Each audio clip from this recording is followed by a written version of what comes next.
Cricket ప్రపంచంలో భారత్ పాకిస్తాన్ జట్ల మధ్య మ్యాచ్ అంటే అది యుద్ధమే. బ్యాట్లు బంతులే ఆయుధాలు. రెండు జట్ల ఆటగాళ్లు కసిగా పోరాడుతుంటే యావత్ ప్రపంచం ఊపిరి బిగబట్టి టెన్షన్గా చూస్తుంది. గెలుపోటములు సహజమే అయినా ఇది అంతకు మించిన ఎమోషనల్ వ్యవహారం. అందుకే విజయమే లక్ష్యంగా భారత్ పాక్ ఆటగాళ్లు 100% పర్ఫార్మెన్స్ ఇవ్వడానికి ట్రై చేస్తారు. మీరు ఏ క్రికెట్ మ్యాచ్ అయినా చూడండి, ఒక్కోసారి స్టేడియంలో ఆడియన్స్ లేక వెలవెలబోతుంటాయి. కానీ భారత్ పాక్ మ్యాచ్కు ఇప్పటి వరకు ఆ పరిస్థితి రాలేదు. ప్రపంచంలో ఏ మూల దయాదుల పోరు జరిగినా స్టేడియం నిండిపోవాల్సిందే.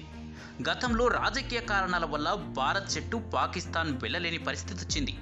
అప్పుడు తటస్థ వేదిక కెనడాలో భారత్ పాకిస్తాన్ సిరీస్ నిర్వహించారు. అక్కడ కూడా స్టేడియం కిక్కిరిసిపోయింది. ఈ రెండు జట్లు వేరే గ్రహంపై ఆడినా స్టేడియం హౌస్ఫుల్ అవుతాయంటే అతిశయోక్తి కాదు. సాధారణ సిరీస్లకే ఇలా ఉంటే ఈ రెండు జట్లు వరల్డ్ కప్లో తలపడితే ఇక చూసుకోండి నా సామిరంగా అనాల్సిందే. ఇప్పుడు మరోసారి ఈ రెండు జట్లు వరల్డ్ కప్లో ఆడేందుకు సై అంటున్నాయి.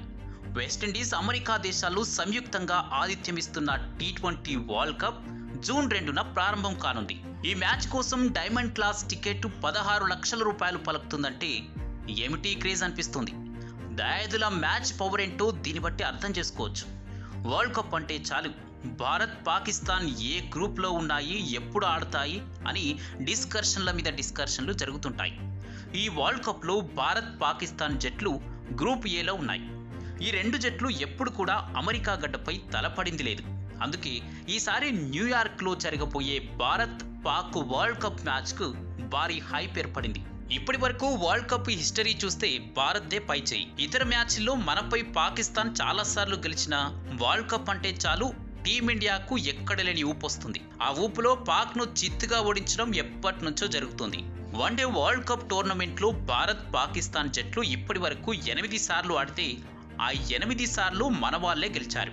T20 వరల్డ్ కప్లో 8 సార్లు తలపడితే 6 సార్లు భారత్ గెలిస్తే పాక్ గెలిచింది ఒక్కసారి. మరో మ్యాచ్ ఫలితం తేలకుండానే ముగిసింది. ఇంత ఘనమైన రికార్డు మన వెంట ఉంటే ఏ భారత్ అభిమానిని కదిలించినా ఒక్కటే మాట చెప్తారు, నో డౌట్ జూన్ 9న గెలిచేది మనమే అంటారు.